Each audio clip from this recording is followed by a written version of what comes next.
চুঁচুড়া সদর হাসপাতালে পরপর দুই নবজাতকের মৃত্যু ঘিরে চাঞ্চল্য ছড়িয়েছে এলাকায়। পরিবারের পক্ষ থেকে উঠেছে চিকিৎসায় গাফিলতির অভিযোগ। চুঁচুড়া সদর হাসপাতালে পরপর দুই নবজাতকের মৃত্যু ঘিরে চাঞ্চল্য ছড়িয়েছে এলাকায়। পরিবারের পক্ষ থেকে উঠেছে চিকিৎসায় গাফিলতির অভিযোগও। জানা গেছে, রাজহাট করলার বাসিন্দা সুপ্রিয়া চ্যাটার্জি 23শে অক্টোবর প্রসব যন্ত্রণা নিয়ে ভর্তি হন চুঁচুড়া সদর হাসপাতালে। পরের দিন রাত্রে তিনি একটি ফুটফুটে সন্তানও প্রসব করেন, কিন্তু জন্মের কিছুক্ষণের মধ্যেই চিকিৎসকরা জানান শিশুটির শারীরিক অবস্থার আশঙ্কাজনক এবং তাকে দ্রুত এসএনসিইউতে ভর্তি করতে হবে। অন্যদিকে বাঁশবেড়িয়ার ইসলামপাড়ার বাসিন্দা রুকসার পারভিন 24শে অক্টোবর রাতে একই হাসপাতালে ভর্তি হয় প্রসব যন্ত্রণা নিয়ে। পরদিন সকালে তিনি একটি সন্তানের জন্মও দেন। তার সন্তানকেও একইভাবে স্থানান্তরিত করা হয়। পরবর্তীতে শনিবার সকালে হাসপাতাল সূত্রে জানা যায়, দুই নবজাতকেরই মৃত্যু হয়েছে। এই ঘটনায় ক্ষোভে ফেটে পড়েছে দুই পরিবারই। তাদের অভিযোগ, সব রিপোর্ট স্বাভাবিক ছিল। চিকিৎসকেরা জানিয়েছিলেন মা এবং শিশু উভয় সুস্থ, কিন্তু ভর্তি করার পর সন্তানকে নিয়ে যাওয়া অকারণে দেরি হয়েছিল। পরিবারে আরও অভিযোগ, এই দিন সকালে আরও দুই নবজাতকের মৃত্যু হয়েছে হাসপাতালে। ক্রমাগত প্রসূতি মায়েদের অন্যত্র স্থানান্তরিত করা হচ্ছে। তাদের দাবি, এই মৃত্যুগুলির পিছনে রয়েছে হাসপাতালের চিকিৎসকদের গাফিলতি। ঘটনার পর চাঞ্চল্য ছড়িয়ে পড়েছে চুঁচুড়া সদর হাসপাতালে। উত্তেজিত পরিবার ও আত্মীয়দের সামলাতে হাজির হয় চুঁচুড়া থানার পুলিশ। পরে পরিবারের পক্ষ থেকে হাসপাতালের সুপারের উদ্দেশ্যে ওয়ার্ড মাস্টারের হাতে একটি লিখিত অভিযোগপত্র জমা দেওয়া হয়। আরো সকাল থেকে দুজন চলে গেছে।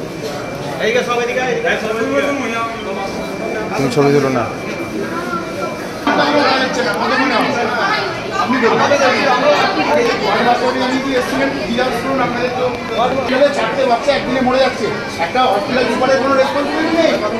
প্রথমে যখন প্রত্যেকটা পেশেন্টকে ভর্তি করা হয়, তাদের একটা ডাক্তার দেখায় বা আশা দিদিরা তাদেরকে তদারকি করে।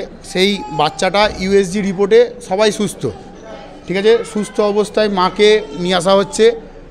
তখন এখানকার যখন ভর্তি হচ্ছে গাইনো ডিপার্টমেন্টে, তারা বলছে যে বাচ্চাও সুস্থ আছে, মাও সুস্থ আছে, মানে প্রসব করার আগে। যাই প্রসব করা হচ্ছে তারপর থেকেই বলে দিচ্ছে বাচ্চার শরীর খারাপ। জোর করে মানে নর্মালের জন্য রেখে দেওয়া হচ্ছে 10 ঘন্টা, কাউকে 12 ঘন্টা, কাউকে একদিন, কাউকে 2 দিন, ঠিক আছে। তারপরে বাচ্চা হওয়ার পরেই বলছে বাচ্চার শরীর খারাপ, কারো শ্বাসকষ্ট, কারো খিঁচুনি আছে। এবার সঙ্গে সঙ্গে বাচ্চার এখানে আলাদা কাঁচের ঘরে নিয়ে চলে আসা হচ্ছে মায়ের কাছ থেকে। নিয়ে এসে এবার বাচ্চা মারা যাচ্ছে। বাচ্চা মারা যাওয়ার পর যখন আমরা এই বাচ্চাদের ডিপার্টমেন্টে এসে শিশু বিভাগে জিজ্ঞাসা করছি যে কিসের জন্য হয়েছে, এনারা বলছে আমরা জানি না, আমাদের কাছে বাচ্চা অসুস্থ অবস্থায় এসছে, তা আমরা এখান থেকে আর কিছু করতে পারিনি, এখান থেকে বাচ্চা এক্সপায়ার করেছে। আমরা তখন তাদেরকে যদি প্রশ্ন করছি তাহলে প্রবলেমটা কার, কারণ যখন ভর্তি করা হয়েছে তো প্রত্যেকটা মহিলা সুস্থ, বাচ্চাও সুস্থ আছে, তাহলে প্রবলেমটা কার? গাইনো ডিপার্টমেন্টের কি কোন মানুষটার? কারণ সুস্থ মা সুস্থ বাচ্চা প্রসবের জন্য আসছে, প্রসব করার পরেই বাচ্চা এক্সপায়ার করে যাচ্ছে, কারণ না কারো প্রবলেম। তো এনারা কোনো কর্তৃপক্ষ উত্তর দিতে রাজি নন, কোনো ডাক্তারবাবু উত্তর দিতে রাজি নন। কতগুলো বাচ্চা মারা গেছে? আজকে সকাল থেকে 4 জন মারা গেছে, গতকাল 1 জন মারা গেছে, গত পরশু 1 জন মারা গেছে, আরও কতজন বাচ্চাকে আরজি করে রেফার করা হচ্ছে। কন্ডিশন খুব খারাপ, আমরা রেফার লিখে দিচ্ছি। ওনার খিঁচুনি আরম্ভ হয়েছে, তো আপনাকে কলকাতায় আরজি করে ট্রান্সফার করছি। আমরা তখন বললাম যে আমরা তাহলে একটা কাগজে লিখে দিন যে বাচ্চা নিয়েতে যদি কোনো অঘটন ঘটবে না তাহলে করে দিন। আমরা এই ছোট্ট বাচ্চাটা 2 দিনের বাচ্চা আমরা তাহলে কী করে নিয়ে যাব? তো ওনারা কোনো রকম রেসপন্সিবিলিটি দিয়েনি আমাদেরকে। আমরা মানে অসহায় মানুষ, এই রাস্তায় নিয়ে গিয়ে আমরা যদি বাচ্চাটা যদি কিছু ছোট 2 দিনের বাচ্চা। এখন কি সমস্যা? এখন সমস্যা আমাদের এই জায়গাটা যে জানার যে আশা দিদিরা আমাদের বলল যে বাচ্চা আপনাদের খুব সুস্থ সবল এবং ভালো আছে। আশা দিদিরা আজকে যে আমাদের যেভাবে মানে বাচ্চার মায়েদেরকে, গর্ভবতী মায়েদেরকে যেভাবে দেখভাল করছে, বাচ্চা আমাদের তাহলে এরকম দুর্ঘটনা ঘটলো কেন? মারা গেছে, বাচ্চা মারা গেছে 3টের সময়। ঠিক ছিল, রিপোর্টও সব ঠিক ছিল। হঠাৎ করে বলছে বাচ্চা হওয়ার পরে সকালবেলা বলছে রাত্রে হয়েছে, আমাদের বাচ্চাটা রাত্রে হয়েছে। সকালবেলা বলছে যে বাচ্চা কেঁদেছে, বাচ্চা ঠিক আছে। তার কিছুক্ষণ পর থেকে বলছে খিঁচুনি হচ্ছে, বাচ্চাকে এখান থেকে ট্রান্সফার করতে হবে, বাচ্চা এখানে রাখা যাবে না। সঙ্গে সঙ্গে তখন আমাদের বাড়ির সবাই আলোচনা করা হলো যে আমাদের সেরকম পরিস্থিতি নেই, আমাদের সেরকম সামর্থ্য নেই, যে তাহলে এখানেই থাকুক, দেখা হোক কি হচ্ছে না হচ্ছে। পরে এই দুপুরবেলার পর থেকে বলছে যে বাচ্চা আর নেই। অবশ্যই গাফিলতি আছে। বাচ্চাকে আমরা ভর্তি করেছি, বাচ্চার মাকে আমরা ভর্তি করেছি সকালবেলা, সেখানে বাচ্চা হচ্ছে রাত্রি 12:30টার সময়।